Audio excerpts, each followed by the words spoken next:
Сәлем достар, сіздермен Teacher Мәке, және бүгін сіздермен өте бір өзекті сұраққа көп ие болатын бір тақырыпқа қарап кетейік. Ол article the. Осыған қатысты бүгінгі сабағымыз болады, және оның қандай жерлерде қолданылатынын, содан кейін оның дұрыс айтылуын сіздерге айтып кетем. Біріншісі ол definite article болғанда, яғни бір нәрсе айқын болғанда осы артиклді қолданамыз. Мысалы, бүгін мен осы мысалды әдетте сабағымда келтіремін. Мысалы, бүгін сабақ болып жатыр шәкірттермен, және даладан бір қызыл құсты көріп қалдық, иә? Сол қызыл құсты көргенде мен не деймін? Look, қараңдар деймін. Look, it's a red bird деймін. Қараңдар, қызыл құс.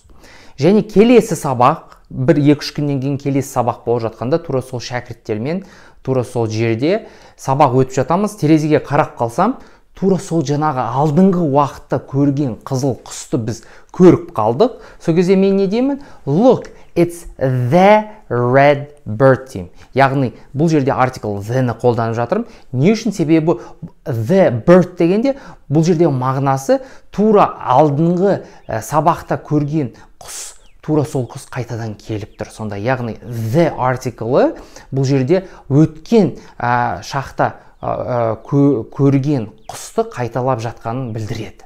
Міне, сонда the article бір нақты нәрсе болғанда, нақты біз бір нәрсені біліп тұрғанда, сол артиклді қолданамыз. Мысалы, тағы бір мысал, бірнеше терезе тұр, мен сонда айтам, open the window деймін. Сонда, яғни нақты бір терезені аш деймін. Сонда ол терезені басқа шәкірттер де біледі, мен де білемін, себебі басқа терезелер ашылмайды, тек қана сол бір терезе ашылады. Сонда мен шәкіртіме айтам, open the window деймін. Сол кезде ол барады да тура біліп тұрған, мен білетін, ол да білетін бір-ақ терезені барып ашады. Сонда яғни нақты білгенде the article-ын қолданамыз.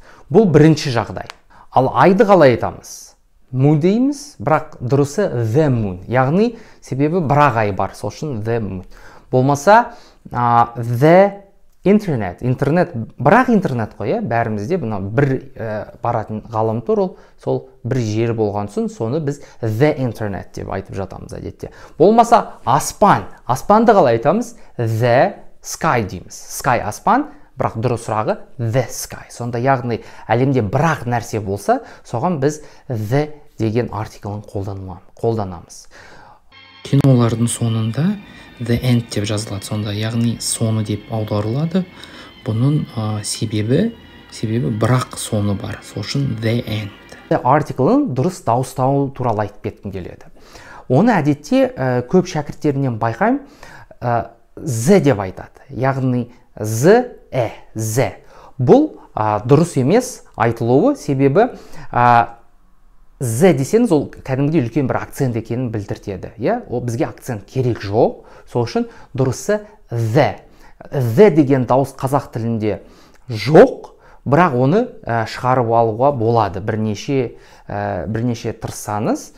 Бұл дауыстауы осылай.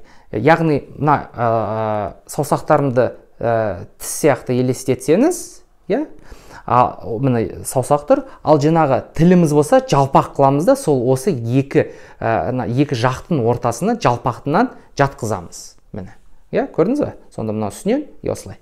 Кішкене visualization дейді ғой. Сонда the дейміз. The. Жалпақ қыламыз да, the демейміз. The десеңіз, тіліміздің ұшы тістің түбіне тығылып қалып жатады. Бұл дұрыс емес. The дегенде ол арт жағында тұрады, ішінде. Ал the дегенде тіліміз жалпақ қыламыз да, соны шығарамыз. The. Айнаның алдына тұрыңыз да, үйіңізде бірнеше 50 реттен, 40 реттен қайталаңыз. The. Тіліміз жалпақ және екі тістің ортасында тұрады. Сонда дұрысы the book, the man, the woman, the house, the car. Солай айта бересіз. Ал the man, the house, the woman деп айтсаңыз сізді түсінеді. Бірақ бұл үлкен акцент болып саналады.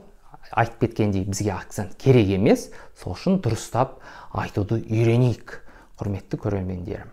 Егер де бұл видео сіздерге ұнаса, лайк, комментария және subscribe осы каналыма жазылыңыздар. So, see you soon. Take care.